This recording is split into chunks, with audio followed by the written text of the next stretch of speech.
नमस्कार, आप देख रहे हैं DDNRST। भंते सुमित रत्न ने थाईलैंड में घटित बौद्ध भिक्षु सड़क में हृदय विदारक घटना से पूरे विश्व में शोक की लहर दौड़ गई। तथागत बुद्ध के विचारों को पूरे विश्व में प्रचार प्रसार करने का काम किया। बहुत ही कम आयु में इस घटना से 5 बौद्ध भिक्षु की दर्दनाक मौत से पूरे बौद्ध समुदाय ने नम आंखों से भावपूर्ण श्रद्धांजलि दी। पेश एक रिपोर्ट। सम्मानित मुल्क के मालिकों, मैं बौद्ध भिक्षु सुमित रतन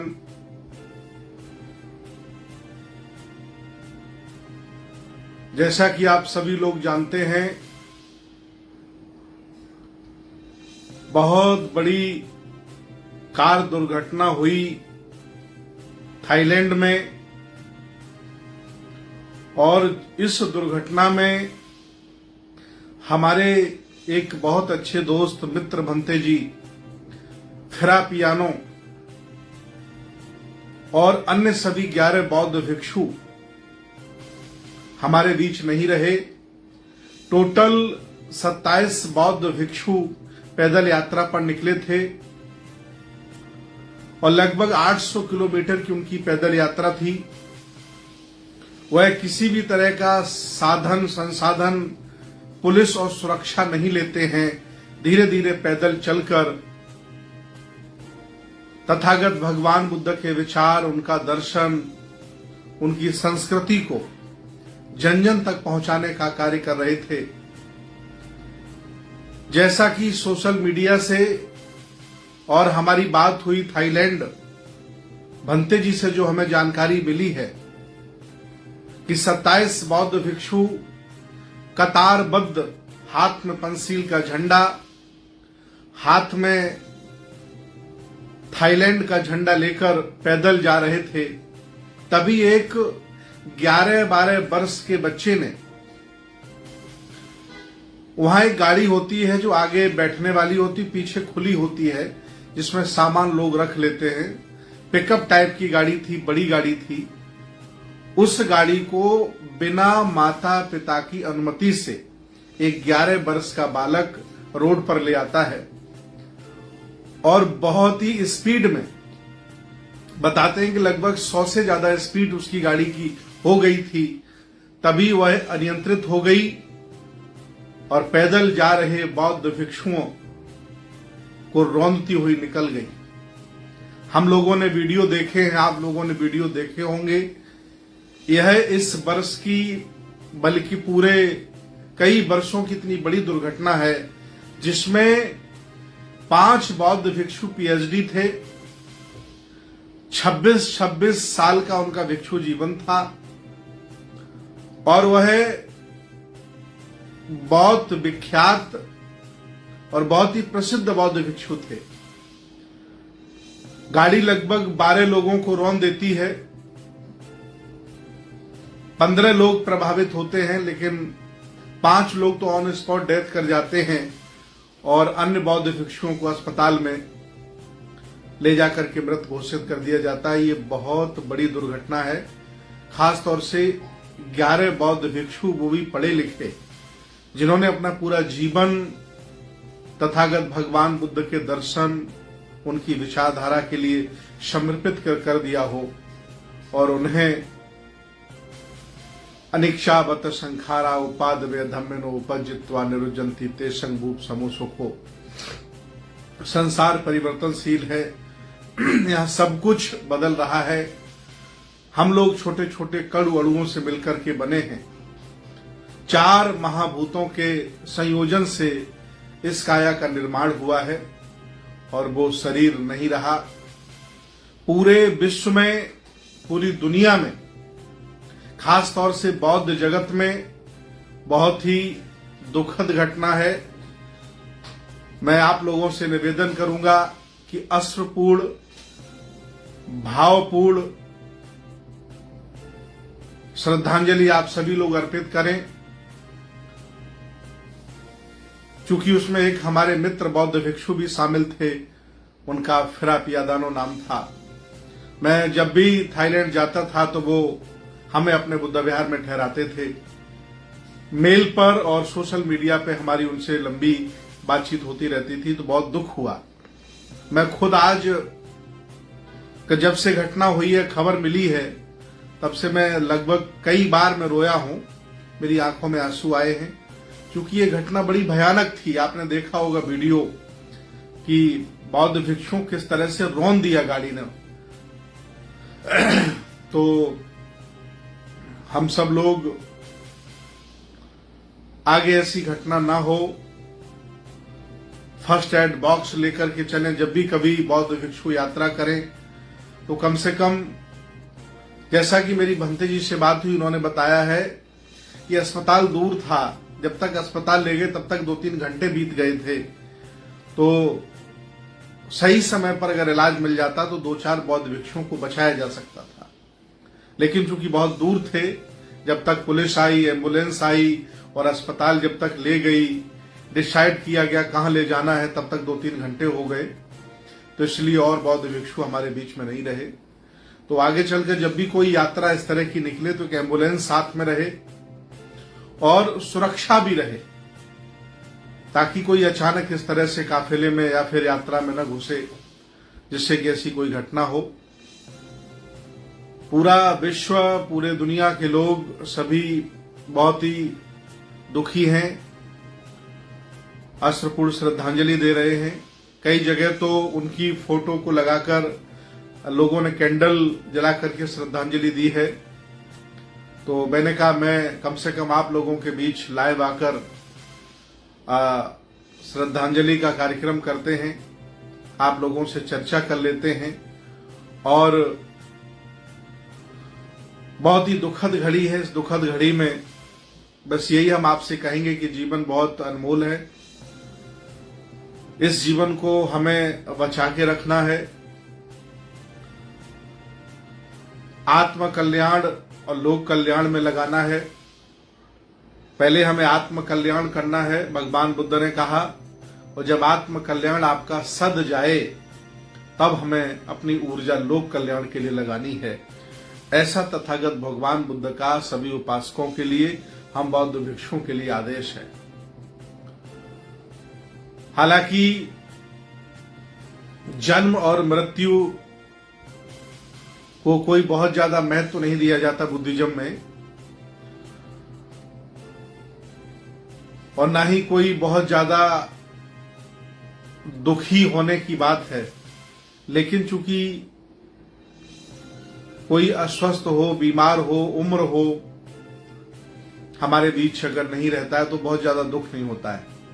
लेकिन यहाँ 11 बौद्ध भिक्षु और 11 के 11 जवान हैं। इसमें कोई 60 साल का भी नहीं था, तो लगभग वही 26 साल, 28 साल, 35 साल, 45 साल, 55 साल, 21 साल, इस तरह से उम्र थी। तो पूरा बहुत बड़ा जीवन उनका अभी बचा था, जिससे वो महाभेषज तथागत भगवान बुद्ध के विचारों को जन जन तक ले जाना चाहते थे, ले जाते वो।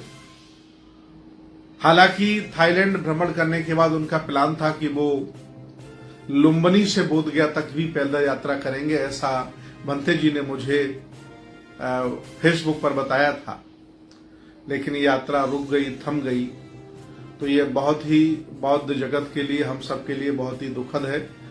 और मैं आप सभी लोगों से निवेदन करूंगा, आप लोगों से अपील करूंगा कि आप भी अपने आप को सुरक्षित रखें, गाड़ी बिल्कुल अच्छे से चलाएं, देखभाल करके चलें। हालांकि भारत में तो बहुत ज्यादा नियमों की अवहेलना होती है, कोई ट्रैफिक रूल्स नियम नहीं है। विदेशों में तो बहुत ज्यादा नियम है, लेकिन फिर भी थाईलैंड में इतना ज्यादा ट्रैफिक के नियम है, फिर भी अचानक ऐसी इतनी बड़ी दुर्घटना हुई। कल थाईलैंड के राजा, थाईलैंड की सेना सभी बौद्ध भिक्षुओं को श्रद्धांजलि अर्पित करेंगे और उनके उस पर बहुत बड़ा आयोजन होगा, जिसमें लगभग 10,000 बौद्ध भिक्षु शामिल होंगे, ऐसा मुझे खबर मिली है। तो पूरा थाईलैंड गमगीन है, बौद्ध जगत गमगीन है, और हम सब लोग उन सभी बौद्ध भिक्षुओं को भावभीनी अश्रुपूर्ण श्रद्धांजलि देने के लिए यहाँ पर एकत्रित हुए हैं। और मैं आप लोगों से अपील करूंगा कि आप सभी लोग अपना ख्याल रखें, बौद्ध भिक्षुओं का सम्मान करें, उनकी जरूरत की चीजें उन्हें मुहैया कराएं, उनको भोजन, उनकी जो जरूरत की वस्तुएं हैं उन्हें दान दें ताकि उनका जीवन भी चलता रहे और ताकि वो ऊर्जा प्राप्त करके चरक भिक्षवे चारिकं बहुजन हिताय बहुजन सुखाय लोकानुकंपाय की भावना लेकर गांव-गांव जाते रहें, लोगों के बीच जाते रहें और जो अंधेरे में, पागलपन में, बेहोशी में जी रहे लोग हैं उनके अंदर एक नए प्रकाश की किरण देते रहें। तो यही बहुत सारी बातें मुझे आपके बीच करनी थी। तमाम लोग हमारे साथ कैलाश चंद्र जी, ओम प्रकाश आजाद, रविंद्र कुमार, प्रमोद जी, आदरणीय संदीप कुमार, युवराज दोहरे,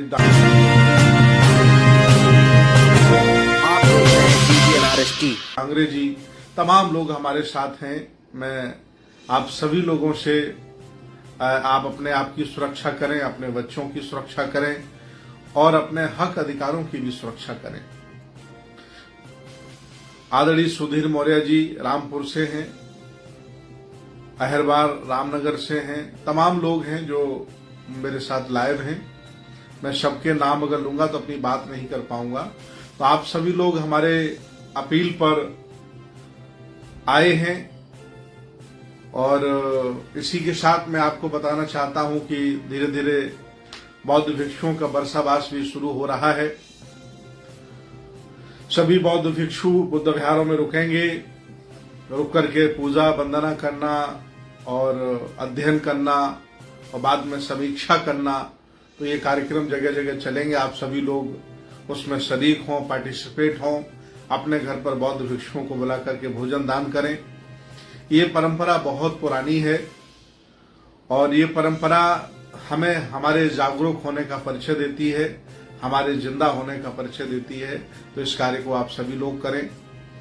आगामी बरसात के बाद और गर्मी के बाद 13 सितंबर को लखनऊ में बहुत बड़ा अधिवेशन हमारी टीम के द्वारा आदरणीय अंशुल जी और करमचंद जी, आदरणीय राम सजन जी, राकेश साकेत जी, तमाम लोग हमारे साथ लाइव हैं और सभी लोग बौद्ध भिक्षुओं को विनम्र श्रद्धांजलि दे रहे हैं। ये दृश्य जब देखा तो आपने खुद अगर वीडियो देखा होगा तो बहुत दुख हुआ होगा कि किस तरह से, हालांकि वो बच्चा है, 11-12 साल का है, उसे ये नहीं करना चाहिए था। गाड़ी कोई नहीं, आप लोग भी अपने बच्चों को इस तरह से गाड़ियां ना दें, मोटरसाइकिल ना दें, कारें ना दें, ताकि वो किसी सामने वाले की क्षति हो और अपने भी क्षति बचाई जा सके। तो प्रदीप जी, आदरणीय विनय कुमार, आदरणीय मानचंद, तमाम लोग हैं जो हमारे साथ लाइव हैं। मैं निवेदन करूंगा एक बार कि आप लोग शेयर करते रहें, लाइक कमेंट भी करते रहें, कहां से हैं ये भी लिखते रहें और भंते जी को उनकी जो चित्त संतति होती है, हमारे यहाँ आत्मा को नहीं माना जाता है, आत्मा जैसी चीज शरीर में नहीं है, परमात्मा जैसी कोई चीज नहीं है। ये सब शास्त्र लोगों का षड्यंत्र था, भगवान बुद्ध ने इसका खुलासा किया है। जो भगवान भी हम बोलते हैं उसका भी एक पाली भाषा का ये शब्द है, भग रागो भग दोषो भग मोहो अनाहता। इससे आप ईश्वर से मत जोड़िएगा। तो ज्यादातर हम लोग महामानव कहते हैं, तो इस तरह से चित्त की संतति जहां भी हो उनका मंगल हो, ऐसा हम लोग मानते हैं कि जब आदमी नहीं रहता है तो जो उसका चित्त है, उसकी जो संतति है, उसका मंगल हो, ऐसा हम भाव रखते हैं। तो हम सब लोगों से निवेदन करेंगे कि आगामी 13 सितंबर को लखनऊ में Atal Bihari Vajpayee scientific convention centre KGMU के बड़े हॉल में, जिसमें 1000 से 1500 लोग बैठते हैं, बड़ा हॉल है, और हमने राष्ट्रीय अधिवेशन बुलाया है। 150 साल हो गए हैं सत्यशोधक समाज की स्थापना के और 200 साल हो रहे हैं ज्योतिबा राव फुले के जन्म के। इस उपलक्ष्य में पहली बार उत्तर भारत में लखनऊ में सत्यशोधक समाज का राष्ट्रीय अधिवेशन हमने बुलाया है और इस अधिवेशन में पूरे भारत के 32 राज्यों के लोग रहेंगे, उत्तर प्रदेश के सभी जनपदों के लोग रहेंगे और विदेश से भी जहां भी हमारा संपर्क हो पा रहा है, श्रीलंका, थाईलैंड और आपके नेपाल, जहां भी हमारा नेटवर्क है, बातचीत हो रही है, उनको भी सबको हम लोग आमंत्रित करेंगे। पहली बार 153 साल हो रहे हैं सत्य शोधक समाज की स्थापना के। 53 साल बाद आरएसएस बना। आज आरएसएस कहां है और आपके पुरखों का बनाया हुआ संगठन सत्य शोधक समाज कहां है?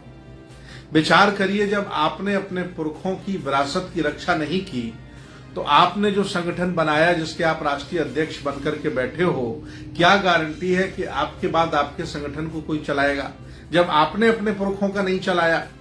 इसलिए नए नए बहुत संगठनों की जरूरत नहीं है। जो पुरखों ने संगठन बनाए हैं उन्हीं को चलाइए, उन्हीं के साथ लोगों को जोड़िए।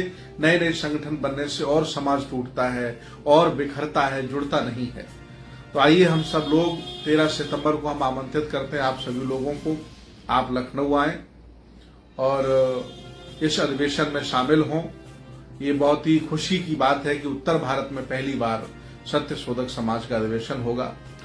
और आदरणीय प्रदीप जी हमसे कह रहे हैं कि भंते जी मेडिटेशन और विपश्यना के बारे में भी बताइए। तो मैं निवेदन करूंगा कि जब भी आपके पास समय हो, 10 दिन का शिविर, एशियन गोयनका जी का शिविर है, जो पूरे भारत में जगह जगह उनके स्थान बने हुए हैं, सेंटर बने हुए हैं। ऐसा कोई राज्य नहीं, ऐसा कोई बड़ा शहर नहीं, ऐसा कोई हमारा तीर्थ स्थल नहीं जहां उनके सेंटर नहीं बने हैं। तो आप लोग 10 दिन का समय निकाल करके जो हमारी विपश्यना, विशेष तरह से अपने आप को देखना। बाहरी दुनिया तो हम लोग देख रहे हैं, भ्रमण कर रहे हैं, कई हजार किलोमीटर चले जाते हैं, ये पेड़ पौधे, ये रोड, ये मकान सब देख रहे हैं, लेकिन एक अंदर की दुनिया भी है, वो भी लाखों किलोमीटर की दुनिया है, उसको तो हम कभी नहीं देखते। तो विशेष तरह से देखने की उस विधा को हम विपश्यना कहते हैं। आनापानसति के माध्यम से अब लोग बच्चों के भी कहीं कहीं शिविरों में, सेंटरों में छोटे छोटे बच्चों के भी शिविर लगते हैं। खासतौर से महाराष्ट्र में ज्यादा आयोजित होते रहते हैं, बुद्ध विहारों में भी वो लोग कर लेते हैं। तो मैं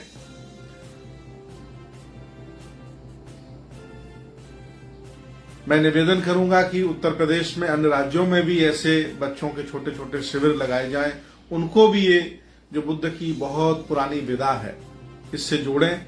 तमाम लोगों ने इसमें मिलावट करके बड़ी मार्केटिंग कर डाली है, तमाम संतों ने, तमाम संगठनों ने इसका बड़ा रूप विकृत कर दिया है। ये जो बिल्कुल ये ऐसी विधा है, इसका न किसी धर्म से लेना देना है, न किसी मजहब से लेना देना, ये वैज्ञानिक विधा है। इसे हिंदू, मुसलमान, बौद्ध, सिख, ईसाई, पारसी सब लोग कर सकते हैं। ये तो प्रकृति है, नेचर है।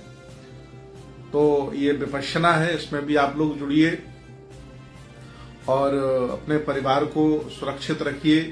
ये जो दुर्घटना हुई है ये बहुत ही डरावनी है, बहुत ही बीभत्स है, बहुत ही दुखदाई है। क्योंकि हम लोग छोटे छोटे बच्चों को कार दे देते हैं, मोटरसाइकिल दे देते हैं।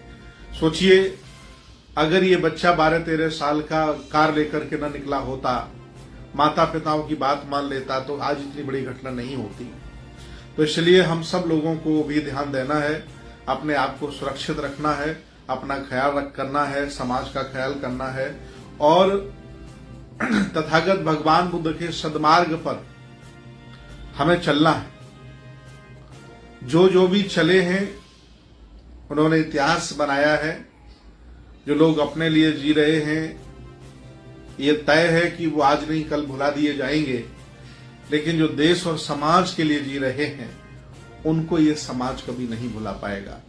जैसे तथागत बुद्ध, सम्राट अशोक, सम्राट महापद्म नंद, पाल साम्राज्य, राजा गोपाल पाल डायनेस्टी पूरी, सम्राट कनिष्क, हर्षवर्धन, ये जो लोग हैं जिन्होंने इस विचारधारा के लिए बहुत काम किया है, उन लोगों को नहीं बुलाया जा सकता। जैसे अनागारिक धम्पाल जी, अलेक्जेंडर कनिंघम,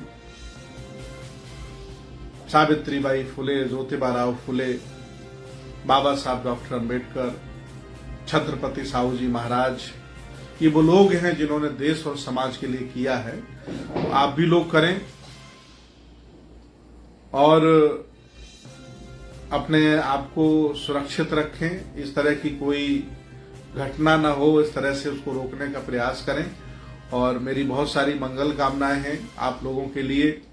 आज मैं बहुत चूंकि मैं लखनऊ में हूं, लखनऊ हमारा जो कार्यालय मैं वहां हूं, और तो मैं बड़ा गमगीन था, दुखी था। तो मेरा मन था कि आप लोगों के साथ ये घटना बांटी जाए और ये आपको भी बताया जाए कि ऐसा हुआ, जिसमें हमारे एक मित्र बनते दोस्त हमारे थे, वो भी उसमें नहीं रहे।